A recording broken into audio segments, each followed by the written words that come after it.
Не рядом, а вместе. В Уфе стартовал пилотный проект, в рамках которого публичные личности на 3 месяца стали наставниками детей-сирот. За это время они должны помочь подопечным определиться с профессией, объяснить, как избежать трудных жизненных ситуаций и что делать, если они все же произошли. Азат Садриев общался с участниками проекта. Через день хожу в бассейн,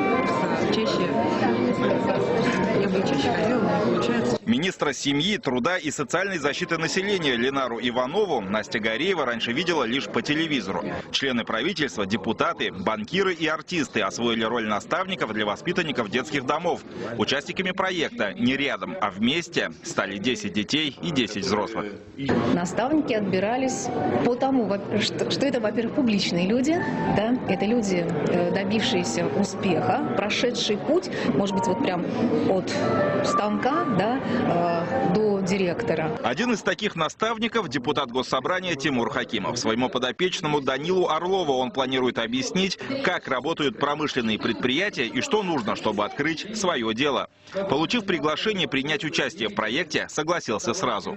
На самом деле все волнуемся, как он пройдет, но надеемся ребятам показать наше производство, наше предприятие, узнать про них, то есть, может быть, чем-то им научить, именно не просто там, о чем в книжках пишут, да, реально правилам жизни определенных. Самый крутой наставник, я буду у него учиться и получать его опыт.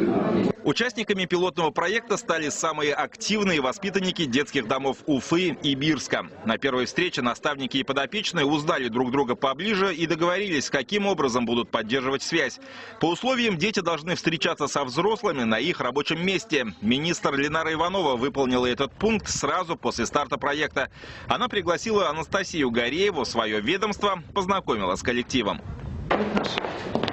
Получается, детство, это приемная, это Настя, моя подопечная. Настя рано осталась без родителей, они погибли. Сейчас девушка живет в 9-м детском доме Уфы, после школы мечтает поступить на экономфак Башгосуниверситета. Свое знакомство с Ленарой Ивановой считает не случайной. В будущем она планирует создать крепкую и большую семью. Я хочу научиться, получить какой-то опыт, хочу узнать, какие бывают падения, взлеты, как преодолевать трудности. Волнуешься? Очень.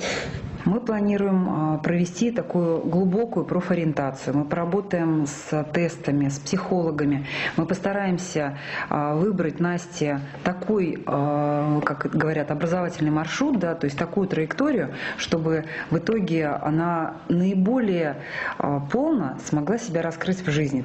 В течение 3 месяцев наставники проведут 6 встреч со своими подопечными. Однако многие участники отметили, что по возможности будут общаться гораздо чаще и не прервут связь даже после окончания проекта. Азат Садриев, Роберт Давлетбердин и Андрей Шабрин. Новости Уфа.